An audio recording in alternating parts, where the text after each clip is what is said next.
Hey, hey, friends and revolutionaries! Back to the DC Universe, Batman, Legacy Edition, Mr. Freeze. Yeah, there we go, Mr. Freeze. You know, well, I'll get to it here in a minute. There's a lot to say about Mr. Freeze. A lot to say about him. As a matter of fact, I think it's safe to say that for me, Mr. Freeze was kind of the cornerstone of this entire series. Series 1 and Series 2, I probably wouldn't have bought any of them had it not been for Mr. Freeze. When Series 1 came out, I genuinely didn't care. I was not interested, really. I was going to let him pass. The Joker, not really a fan. I might change my mind when I get him open, but I wasn't all that interested in him, really. The modern age Batman, I have one. I have one that's almost exactly the same. Wasn't interested. Mr. Freeze, well, no, I didn't have Mr. Freeze, but, you know, it was one of the things where, and I got to thank the review spot again for the DC Superheroes Batgirl, because even though I'm missing quite a few of these, I mean, I've got Man-Bat now, and I've got Clayface, but, and I've got, not this Batman, but the blue one. It's something where there's a lot here I can use as reference. And right there, number 4, was the Mr. Freeze that came with a Superheroes line. And I remember that figure, and I remember I didn't get any of these at the time. I was much more into Marvel than I was DC when these came out, so I let him pass. And I kind of kicked myself because this one's actually very cool. This is actually pretty sweet. So, you know, when I saw this Mr. Freeze and realized, well, you know, they've repainted him, they've re-released him first off, which is cool, but they re-released him in this repainted color scheme? Really? What? I thought, no. I didn't want him that bad. I didn't. He was not, the color scheme just put me off. I just, forget it, I'll let it slide. Not long after, though, I was at work, and we had some computer updates, which meant it was sitting around time. So we got some sitting around time, and of course, you know, when I'm not really doing much, I'm taking a look at figures and other good stuff, and I had my DC Comics action figure archive book, which is pretty thin when you think about what it says it is. But I was going through it, just kind of thumbing through, not really paying a whole lot of attention, when I came across the Mr. Freeze page. And yeah, there he is, Mr. Freeze from Superpowers Series 3, released back in 1986. And I looked at him and I thought, oh wait, I used to have that. Oh wait, that's what they've done here. It was kind of this epiphany of, oh yeah, I remember that figure, and then, oh, that's why they did this. So I was like, I gotta get him. I've gotta get him. It's something where I don't have any of my superpower figures anymore. They're packed away somewhere. But it was, all of a sudden, I really wanted the Mr. Freeze. I really wanted him. When I got to my local Target, they had the Batman and Joker, and I figured, well, if I'm buying Freeze, let's get Series 1. So that's the story of how I got sucked into the Legacy Edition.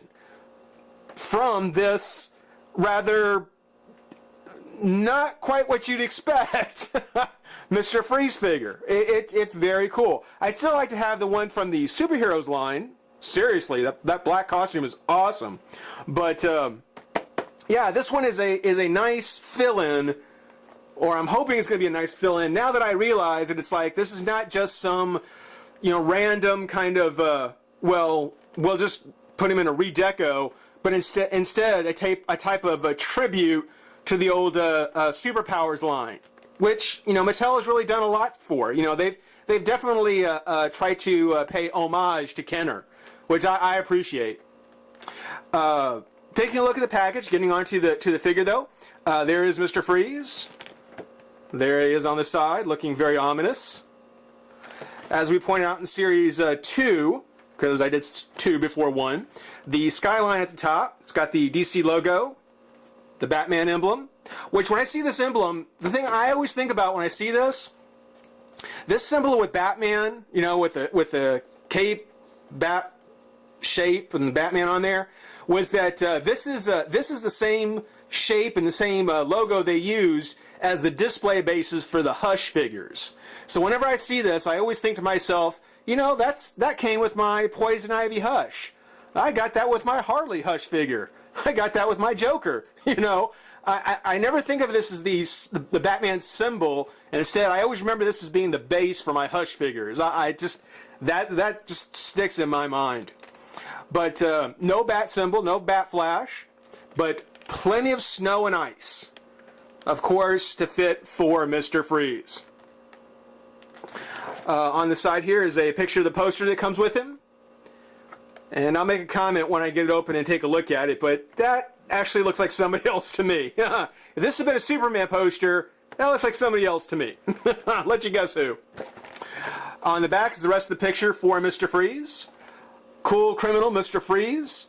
Cold-hearted mastermind. Victor Freeze started life as an outcast, tormented by his brutal father and hungry for companionship. He didn't get hugs.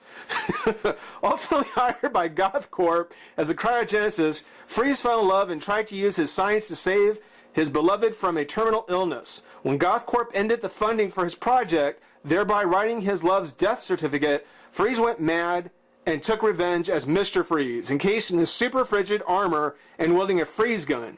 Mr. Freeze made his comic book debut in Batman 121 and went on to become the Caped Crusader's coolest nemesis. You know, I'm going to do my best to try and avoid the word cool. Though he very much is, I'm going to see if I can go through without saying that's cool. Because that kind of goes without saying, really. The other two figures, as I mentioned, the modern age Batman and the Joker, both, well, we'll get to them when we get to them. But, yeah, let's kind of take a look at the packaging. What we'll do is we'll pop Mr. Freeze out of the pack and have some fun. Be right back. Alrighty, well, don't have much of a choice in the matter. Turns out that Mr. Freeze's accessories are really going to make us talk about them first. And not all of them, but the two most prominent accessories being, of course, his backpack and his gun. Which, when they come out of the pack, when they come out of the box, clearly for packaging purposes, they are unattached. You know, I don't think that he would quite fit in as well, or maybe he would. Maybe it's a whole other reason why. But it does come as two, or it comes unpegged from the figure. There is the post here, and the peg, and the hole in the back with the hexagonal cutout. And actually on the back here, there is a button, which I've recently been schooled in that I thought this would be a release for the peg that goes in his back, like so, and you press it and release it and take it off. But no. It turns out this was actually the button for the squirt water feature that was from the DC Superheroes version of this. Thankfully left out. The backpack is a little loose. It will come on and off. I've actually pulled it off once already. I won't do it too much because I do feel that it could probably wear, and eventually either the hole or the peg just won't hold it as well anymore, and then you're going to be forced to actually glue it in place. So instead, you know, I'm just going to peg it in here and leave it, and hope the hoses can kind of work themselves out. We'll see.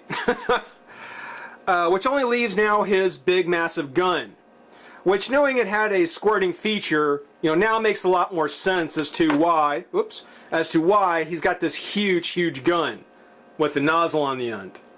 Makes more sense. What doesn't make sense is that he does have this very skinny handle and these kind of big mitt hands. So there's really not a way that he's going to be able to hold it single-handed, but there is a second handle here for him to hold on to. And it definitely gives him kind of this heavy weapons kind of look. That's actually very nice. Yeah. He means business. That is awesome. In most cases, I will probably pose him with his accessories much like this. You know, he's going to take up some space because, again, he's got some bulk to him with that backpack now.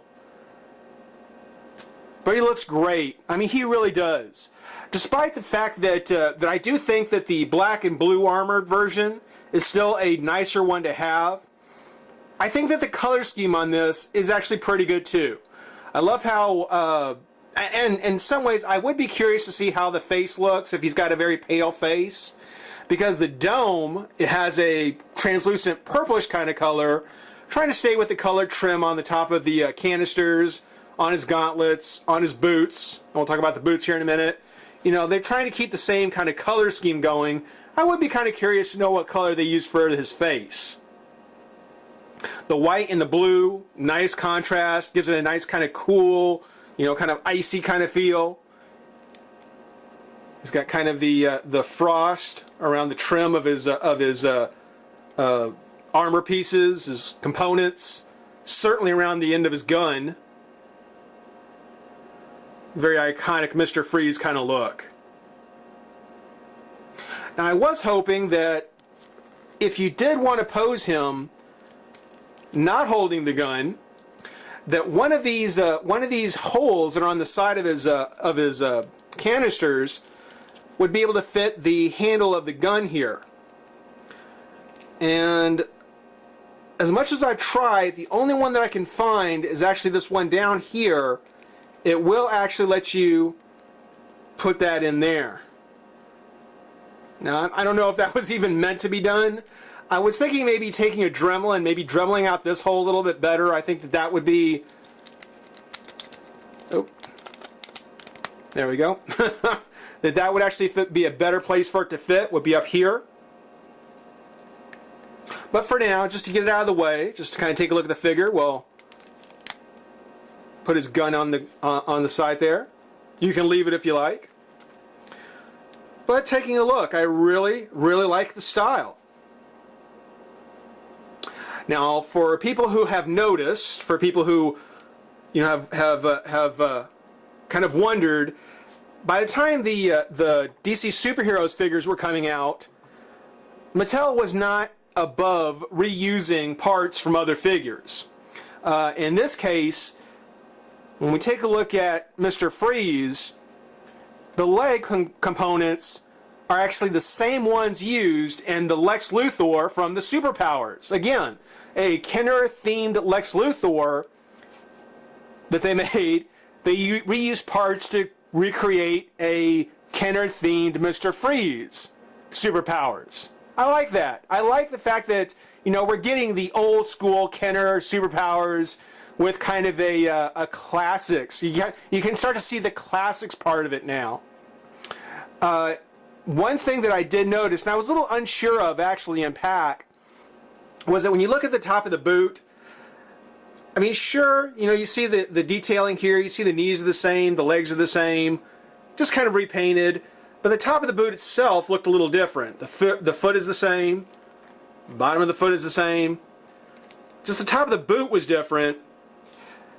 And it wasn't until I took my Lex Luthor and twisted the boot around that I noticed that, yeah, they used every part of the leg, the foot, everything, and all they did was just basically twist the top of his boot here so the hose is facing the front.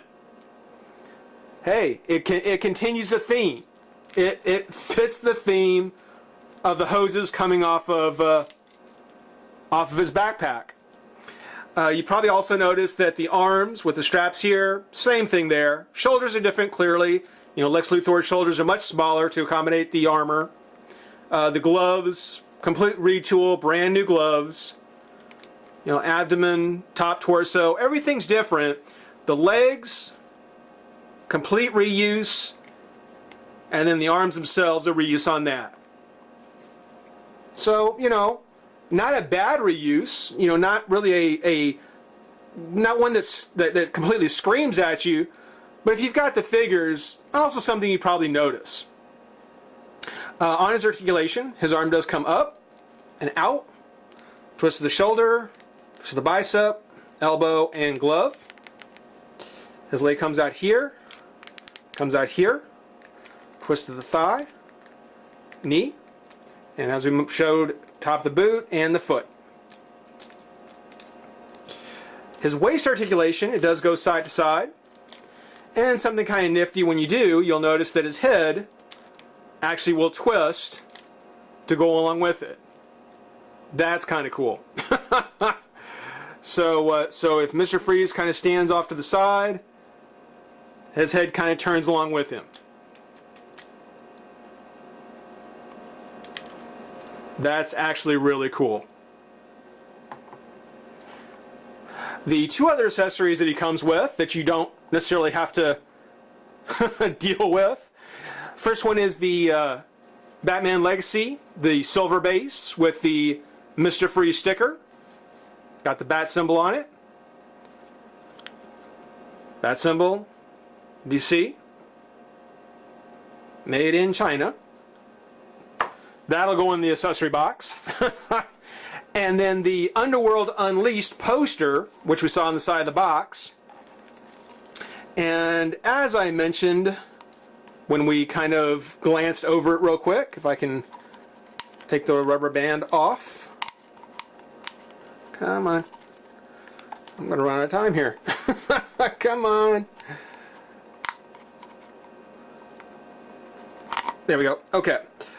Which I mentioned on the side of the box was that if you take a look at him and think that instead of having Batman here, if this had been Superman, that looks very Brainiac to me. With the dome and the bald head. Yeah, very, very Brainiac. But still cool. Still cool. I mean, it's something where I haven't really done much with these. You know, I think rather than doing the comic covers, you know, what would really have been nice would be kind of a completely original kind of a portrait of the character. You know, some maybe I don't know, some high-profile artist doing a portrait of the various characters. In this case, yeah, I'm not as interested in this. They've kind of backed off on it, at least with the from what I can tell with the Batman from Arkham City. There's no poster included, and that one could have used the game poster. But still, we'll have to see what happens with Wave 3. For now, I'd say just don't worry about it. Really, the jewel is Mr. Freeze. Definitely a great figure. Nice to have, particularly if you didn't get the DC Superheroes version. Hope you enjoyed watching. Rate, comment, subscribe, join the revolution. We'll see you soon. Bye-bye.